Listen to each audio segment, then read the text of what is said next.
way early in the creative process is what our Imagineers call blue sky. I want to be clear with everybody in here, though. We are not up here daydreaming. It's important to me that you know these things we're going to talk about, they are very real. They are very serious discussions that I'm having with our teams about the future of our parks and experiences. And I want to touch on a couple of them today because, well, you are our biggest fans, and I want you to see behind that curtain a little bit. Does this sound like it's fun? Okay, I'm sure I'm going to get myself in trouble here. Now, some of you might know, at one point in my career, I was lucky enough to be leading Disney's Animal Kingdom at Walt Disney World. And during that time, I was involved with some of the planning for Pandora, the world of Avatar. It was such an awesome project to be part of, and it was so transformative for Animal Kingdom, and our guests loved that land. But you know, I was kind of always thinking about the possibilities for transformation in this other area of the park, and that's Dino. I gotta tell you, we see tremendous opportunity here, a chance to tell some new stories that fit right in with what Animal Kingdom is all about. And I am just so excited about it. I can't keep it to myself, so I'm going to share it with you. And I figured it would be cool to invite out two key collaborators to come on out here and talk with me about some of our initial ideas. Sound fun? Okay. Well, please welcome Imagineering Creative Portfolio Executive Chris Beatty and the Chief Creative Officer of the Walt Disney Animation Studios and Academy Award-winning filmmaker, Jennifer Lee.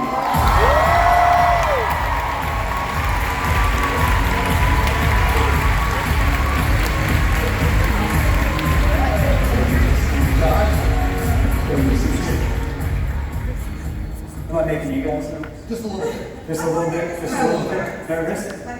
Well, first of all, thank you both for being here today.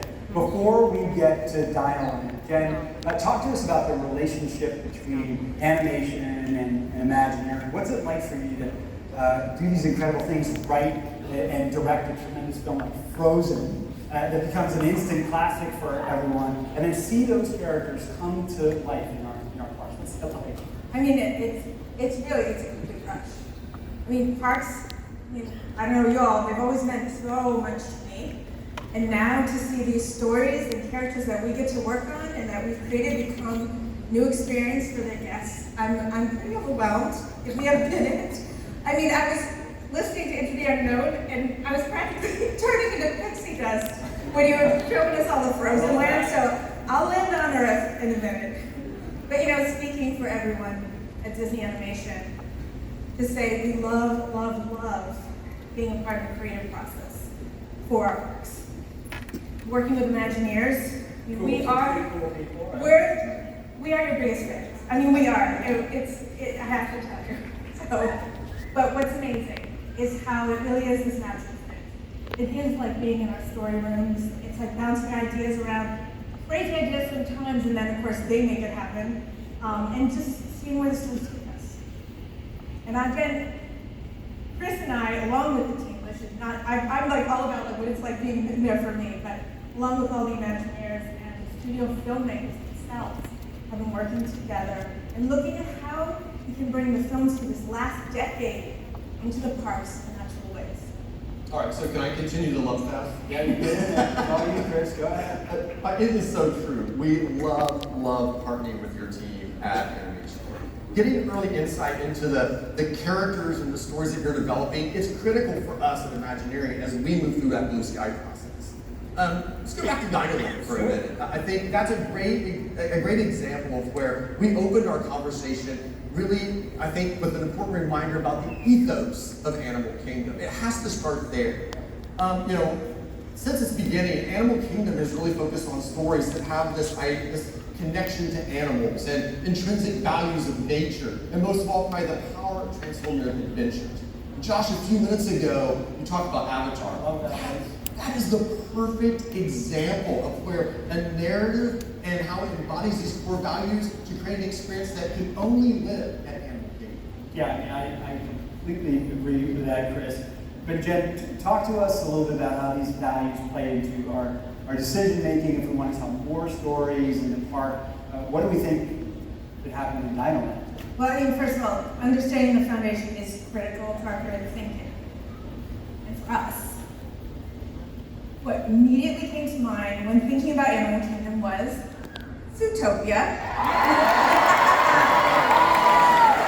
I mean, how do we tell new stories together about these incredible animals to engage people of all ages? Exactly. I mean, I remember the first time I sat down and watched Zootopia, watching Judy Hopps board the train and go through those amazing landscapes, and the animals in those environments just jumped off the screen to me as a possibility that could live in animal. Oh, yeah, I mean, how cool would it be to take our guests into the various districts? I mean, be immersed in Tundra Town, Little Rodentia, Bunny Burrow, the Rainforest District, perhaps even points you haven't seen yet? I'm sure there are districts and characters we haven't seen yet, right? Well, wait. I'm waiting too. I'm waiting for that meeting to take place where maybe I get to look on the curriculum. But in all honesty, look, we love Zootopia, but we can't help as Imagineers but ask ourselves, where else could we go? And your team has done such an amazing job of developing stories that really speak to this idea of connections to nature. Yeah, when we talked and I thought about this idea of connection, something else that came to mind was Moana, maybe? Yes, please. I love the idea of Moana being in Animal Kingdom. I mean, her story is one of adventuring beyond the reef, connecting with nature. I mean, in order to give a broken world, save her people. I can just imagine getting to journey with her, trying to fight off the Kakamora, meeting mysterious animals and creatures of the deep. It would be thrilling. Yes, that is exactly, would be extremely thrilling, and that's exactly how Animal Kingdom, or how Moana can fit into Animal Kingdom. These are the types of stories and narratives that really, I think, speak right to the heart of the park. I think all of that sounds great, and we have real aspirations for this part of the park, and we're all so excited about the possibilities here. Now, Chris, I seem to recall one of those days of Imagineering, you showed me a piece of concept art for what we're talking about. We do a lot of concept art, Yeah. but yes, I believe we did share some with you early on. Yeah. And are you going to be a wimp, or are you going to share? You're calling me out on stage, Yeah, that's what's happening. you guys, these are our fans By the here. way, I just want to know first, will I have a job come Monday morning? You'll always have All right, great. Let's just show it. Let's show it. Okay, look, we're going to show you this. It's big, it's beautiful, it's over the top, and I hesitate even to call this a concept. Look, we develop lots of paintings like this that help our teams envision the possibilities of what could be. This is just one of them. But I love this one. It's a good one. But I love this one. I know. Yes. And I know that there's more beyond just that one part, Animal Kingdom. Since we're already pulled back the curtain a little bit here, why not go maybe a little bit further now, making some people really nervous? How would you like to talk about Magic Kingdom? All right, Chris, if I recall, you were the creative director for New Fantasyland. And I guess up until like now, that was the largest expansion in Magic Kingdom's history. Yes, I mean, Magic Kingdom holds a special place in my heart. I think there are so many amazing stories yet to be told, lands yet to be explored. Trust me when I say this, but imagine we're always thinking about what is next. And one of the concepts we're most excited about is this idea of new frontiers. Let me give you an example. So Josh, do you ever wonder if you could travel to the other side of Big Thunder Mountain, what could be there? Yeah. And I'm sure that there are about 7,000 people in the audience who wonder what exactly is beyond Big Thunder. All right, well, that's what we're exploring. Okay. So we're exploring. All right, so go with me. Everyone go with me. So let's take this journey. Imagine, what if we could pass over those spires of Big Thunder Mountain? And maybe in front of us, there's a valley in front of us with the little town of San Cecilia.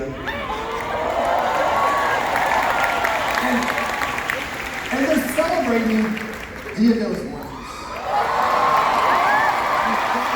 And what if we can climb aboard the back of Albania and fly into the land of the dead? With our familia, just like the Riveras in Coco. That's what could be out there. And of course, I mean, I'm just asking, what if we do want to talk about Bruno?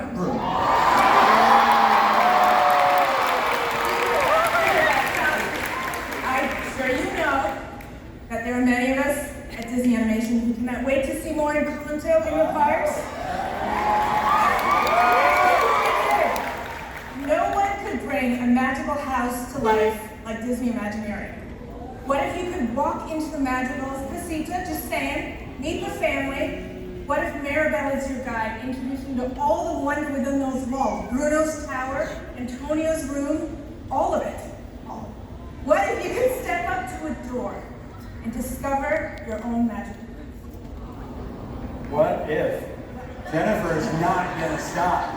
And you know what? She shouldn't. These types of ideas are exactly why I'm so glad you are both here today talking to our biggest fans about what could be on the horizon here. So let's talk about one more. I thought we talked. No. All right. One more. Chris, come on. All right. Yes, let's do it. Let's All right, share. well, listen, I know this one is not planned anytime soon, but it's something that we know all of you talk about. It's a fun idea that's always in the back of our minds, and it's an area overrun by villains.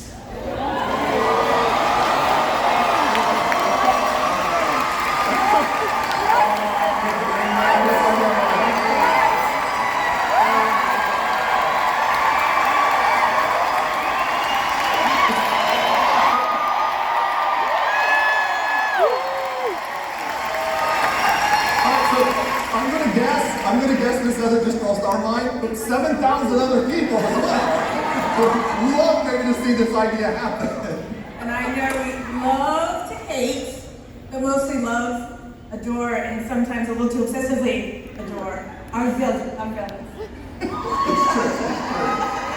right, well, Chris, here I go again. I'm pretty sure that you shared another early concept, a thought starter for the Magic Kingdom 2.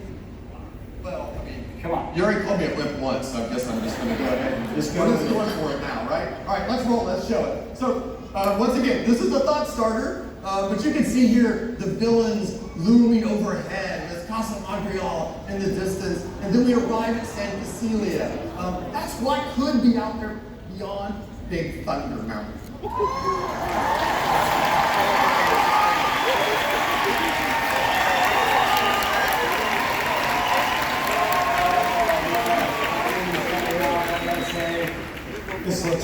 This looks fantastic. Beyond Big Thunder Mountain is going to be so cool. I can't wait to keep talking more with you both about these ideas and to start locking some of this in.